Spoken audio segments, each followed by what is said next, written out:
Welcome back, everyone. Thank you all so much for joining me. Man, it's good to be back. I missed it. Today's video is a good one. Last one we did was, it's been a minute. It was 8 European cities ruined by overtourism. And this one is 10 more. I don't remember all the cities that were on the last video, so I'm not even going to attempt to guess on these. I do believe that I said Prague in the last video, and Prague was not on the list, so I'm hoping that I'm going to guess it. And I'm hoping it's on this list today. So this one's Walter's World. You guys know I love his channel.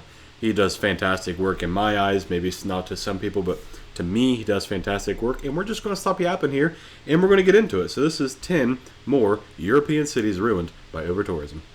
Hey there, fellow travelers. Mark here with Walter's World, and today we're in Ouro Preto, Brazil. And no, I'm not going to be talking about actually South America.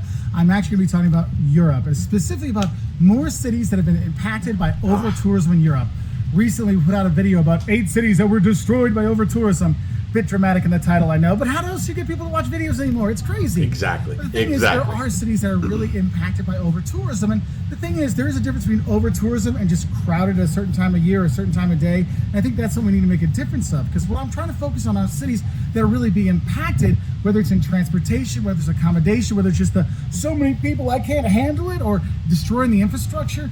That's what I'm trying to focus on in these videos. And I know the irony of a travel vlogger talking about over-tourism. Look, that's why we're here in Brazil. We want to show other places around the world that you can go, because if crowds aren't your thing, come to Ouro Preto. It's a beautiful colonial city you can enjoy and just love about Brazil. It looks extremely beautiful. Nice mountains, beautiful architecture. I like it. Best food in Brazil as well. And that's the thing, is there's a lot of places you can go around the world. And that's what I wanted to show here. Also, I'm in Brazil right now. I'm not in Europe, so that kind of impacts where I can film, right? The thing is, what we try to do in our videos is educate travelers so they have a better idea what to expect when they go places, but also to help give them options, other places they could go if they don't want to go to over-tourism places. So you can learn about places like here in Ouro Preto in Brazil, or if you want to go to Chile, or if you want to go to China. We have all kinds of stuff to kind of help educate you and give you options. That's what we're trying to do.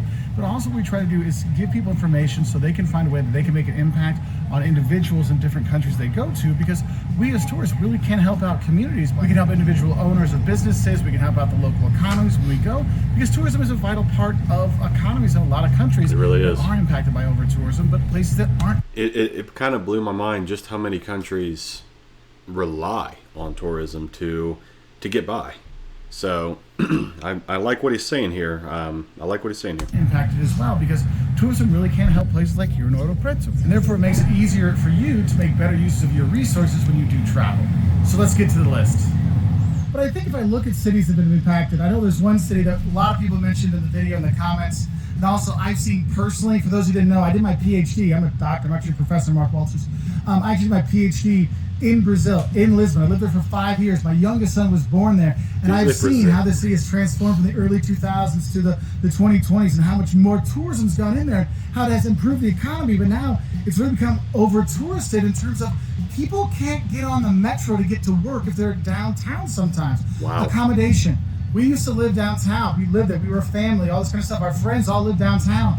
They've all been priced out because the Airbnbs, the apartment rentals that are there, has made it unaffordable for normal Portuguese families. And so that over-tourism's really kind of been alive. But I think the one thing that annoys everybody the most about the over-tourism in Lisbon are all the tuk-tuks. Now, the tourists love them because the hills there, it's like here in Ouro Preto, lots of hills. And if you're a chunky traveler like me, you don't like hills. So those tuk-tuks are nice, but they clog up traffic as well. So that's why Lisbon really is on that list, because it does get a bit much. That's why I say if you want to go, don't go in the summertime. Go in the shoulder season, off season, because Lisbon is great all year round, but sometimes it can just be overwhelmed with tourists, okay? If you want to go to some other...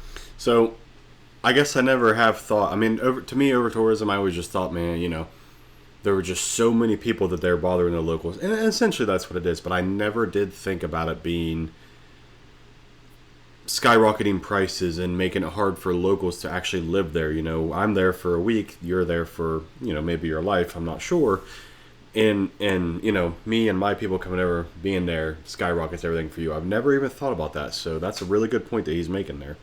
Portuguese cities that are by there that maybe aren't as crowded, you know, you can still enjoy yourself. You can go to Évora and see the Bone Chapel there, and the cathedral, and the temple that's there. You can go to Tomar. I mean, there's places nearby that you can go to get that Portuguese feel without being overrun, okay?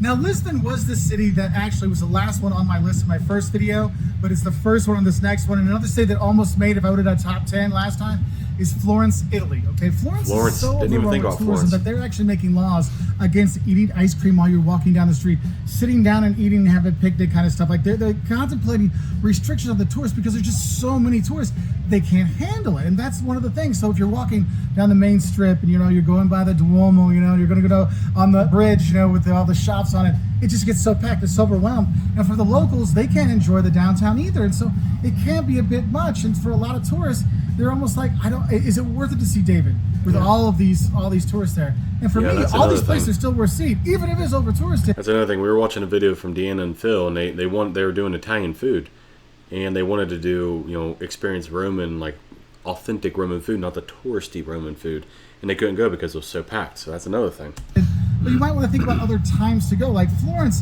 it's beautiful all year round. If you can go during the week, or if you go, you know, in the fall or in the springtime, that will take out a lot of the tourists that are here. And that's one of those things you got to think about.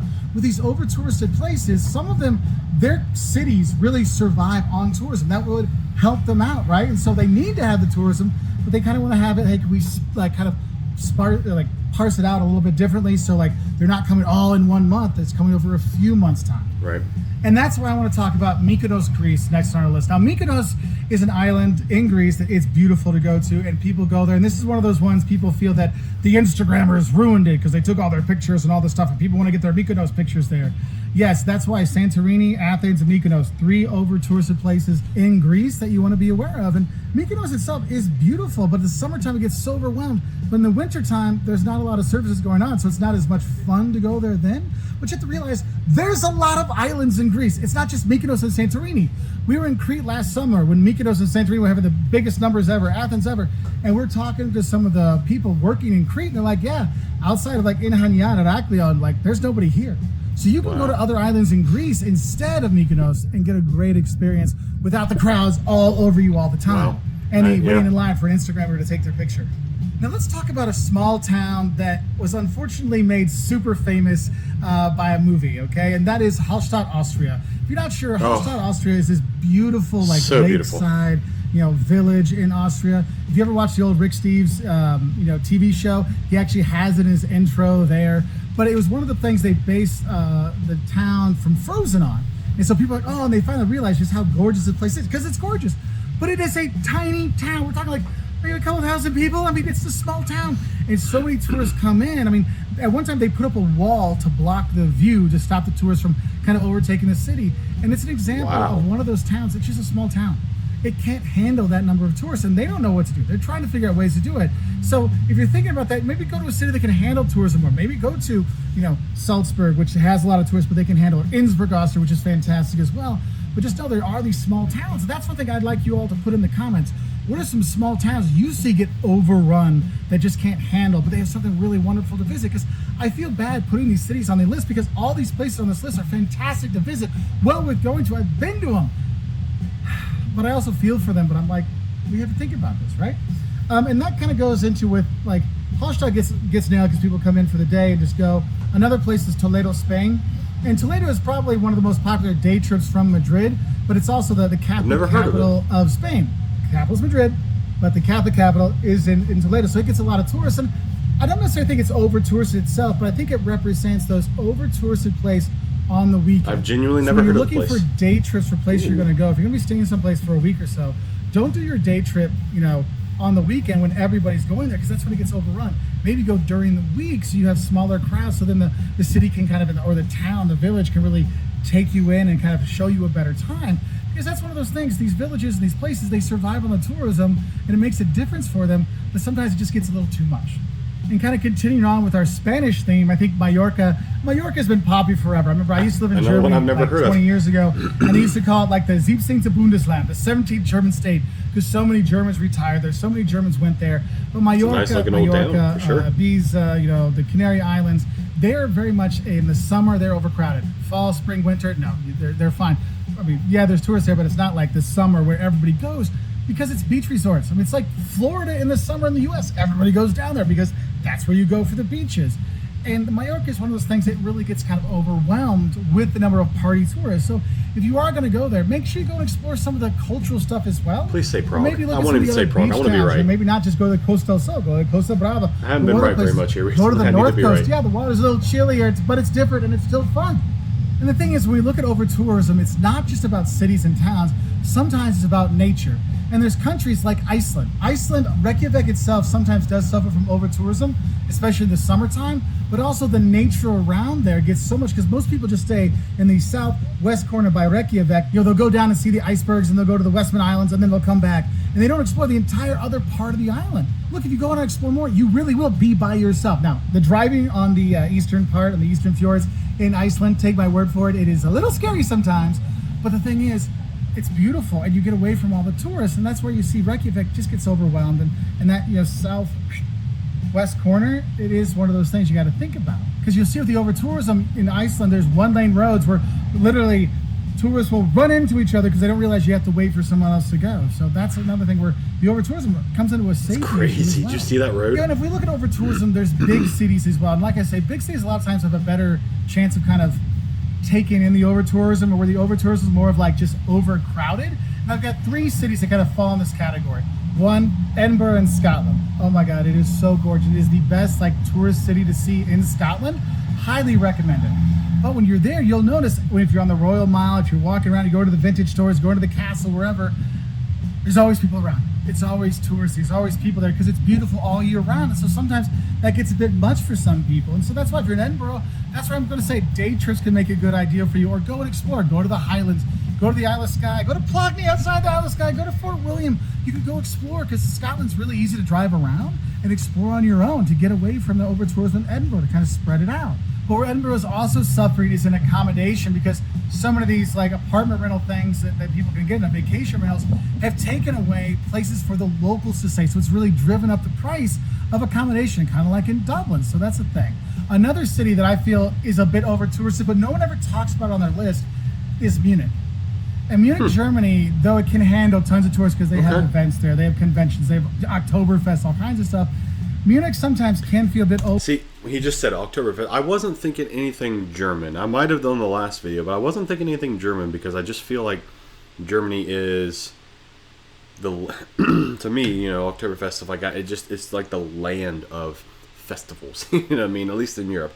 And I could be totally wrong, so don't destroy me in the comments if I'm totally wrong by that. But I guess I never thought about that. But he is making sense with the things he's saying about bigger cities. So. Overwhelmed just in the kind of main pedestrian street, and when it comes to, oh my God, when it comes to watching the Glockenspiel, you really feel the entire world collapsing in on you with everyone there, and it can be a bit much.